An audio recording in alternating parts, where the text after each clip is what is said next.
Hello class 9 students. So in this module I'm going to start a new chapter, My Childhood by APJ Abdul Kalam. This is just an extract from his famous book Wings of Fire.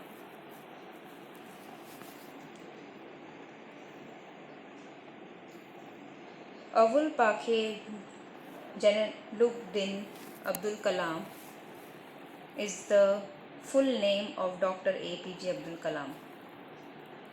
He was born on 15th October 1931 and died on 27 July 2015, was an Indian aerospace scientist and politician who served as the 11th President of India from 2002 to 2007. He was born and raised in Rameshwaram, Tamil Nadu, and studied physics and aerospace engineering. He spent the next 4 decades as a scientist and science administrator, mainly at the Defense Research and Development Organization and Indian Space Research Organization, and was intimately involved in India's civilian space program and military missile development efforts. Wings of Fire is based on his life. So now let's talk about the chapter. My Childhood is an extract from the biography of APJ Abdul Kalam, Wings of Fire. He was a great scientist and also the 14th President of India. He was born in a middle class Muslim family in 1931 in the island town of Rameshwaram, Tamil Nadu. In his childhood, he was greatly influenced by his parents, his teachers, and his friends. His father, Jalaluddin, was not highly educated, but he was a generous and kind person. He was not rich, but provided a secure childhood to Abdul and his siblings. Abdul inherited honesty and self discipline from his father and faith in goodness and deep kindness from his mother. Kalam earned his first wages by working as a helping hand to his cousin Samuddin, Samsuddin, who distributed newspapers in Rameshwaram.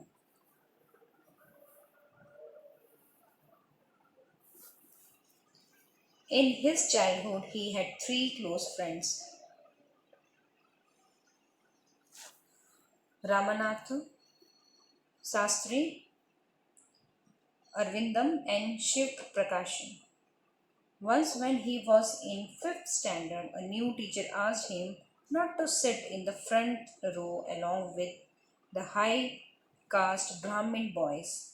Abdul found Ramanand Sastri weeping as he went to the last row. This made a lasting impression on Abdul. Abdul was also greatly influenced by his teacher, science teacher Shiva Subramaniam Iyer. He learned the lesson of breaking social barriers from him. Iyer invited him to his house for a meal. His wife refused to serve food to a Muslim boy in her pure kitchen. Iyer served him with his own hands and sat down beside him to eat his meal. He convinced his wife to serve meal with her own hands and thus was successful in changing her conservative attitude.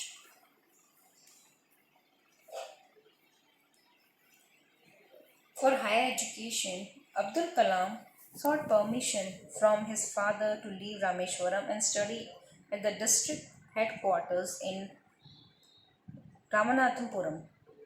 His father said that Abdul had to go a long way in life just like a seagull bird, which flies long distances. He calmed down APJ's reluctant mother by quoting Khalil Gibran's poem Your Children.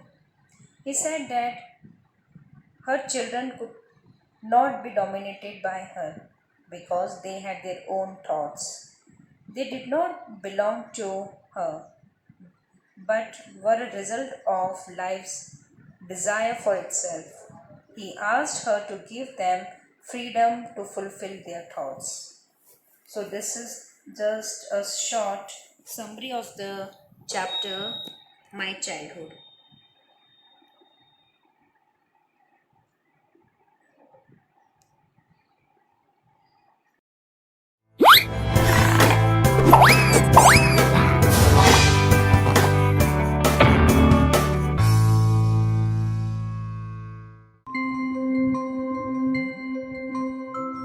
Hello, kids.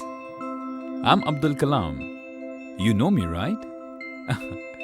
I've been forever with you to tell things that will inspire you. Today, let me share an incident that has changed my life.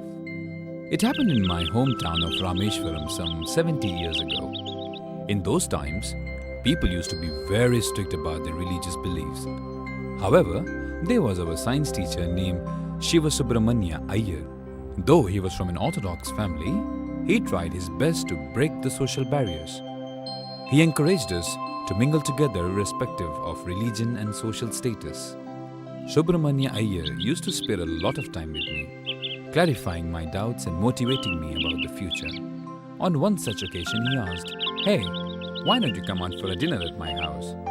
I was so happy to have a dinner at my teacher's house, but I was afraid of his wife. My teacher's wife is known to be very conservative. I know that she would never allow a Muslim in her hall, and that too for a dinner. However, I went to my teacher's house the next day at the set time. He gracefully took me inside, made me sit in the hall and call his wife to serve the meal. As I feared, she denied to serve me meals with her hands. She was so horrified at my presence that she didn't even come out of her kitchen. My teacher didn't utter a word. He simply took out the dishes and began to serve by himself. His wife just stood behind the kitchen door and watched me.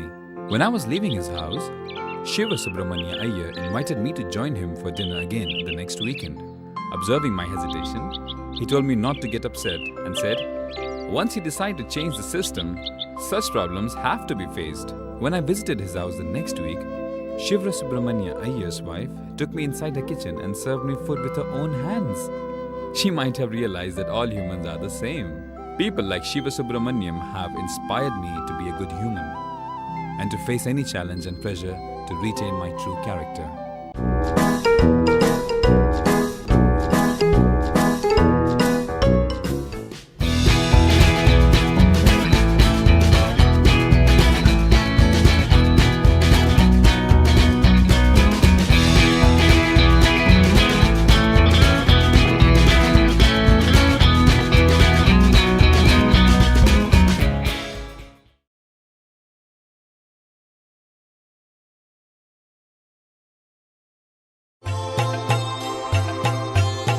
A lesson for my teacher. I lived on the Mosque Street in Rameshwaram, a city famous for its Shiva temple. Every evening, on my way home from the mosque, I would linger near the temple. I always felt like a stranger here, as the temple goers stared suspiciously at me. They probably wondered what a Muslim boy was doing in front of a temple.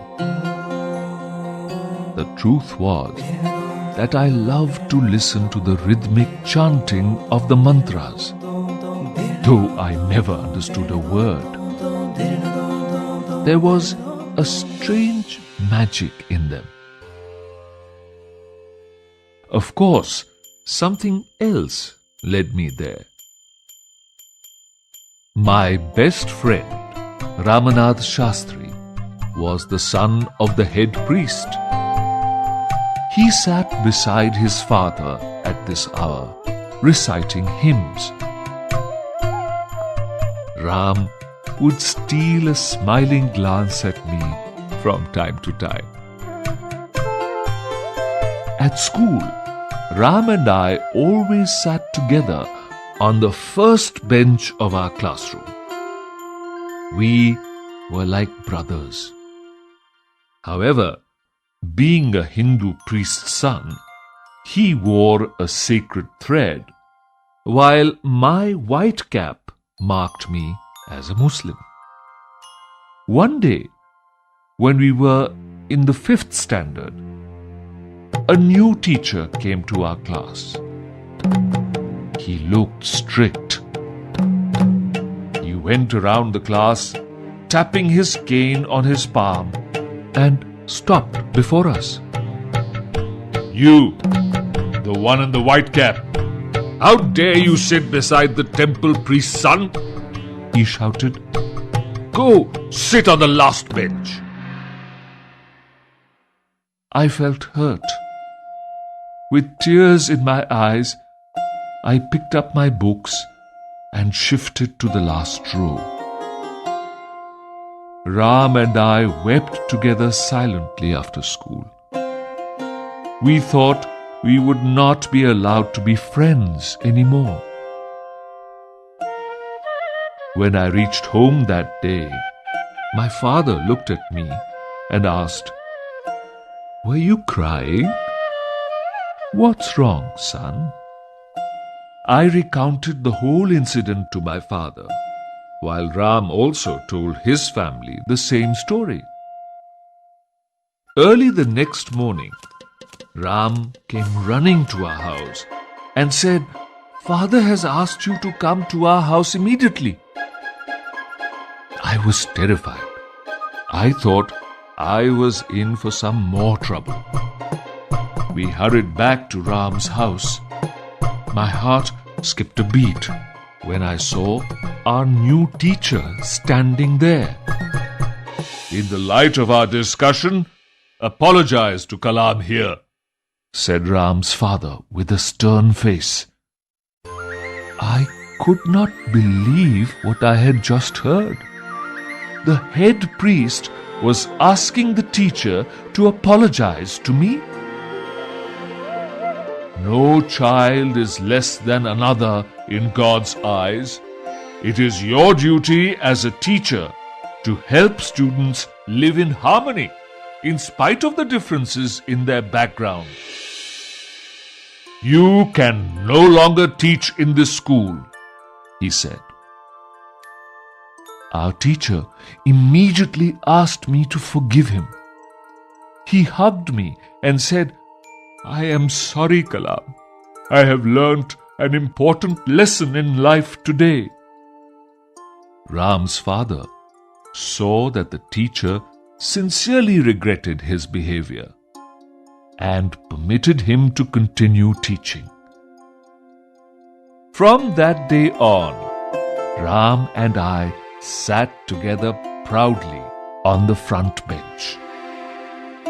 We have remained the best of friends ever since.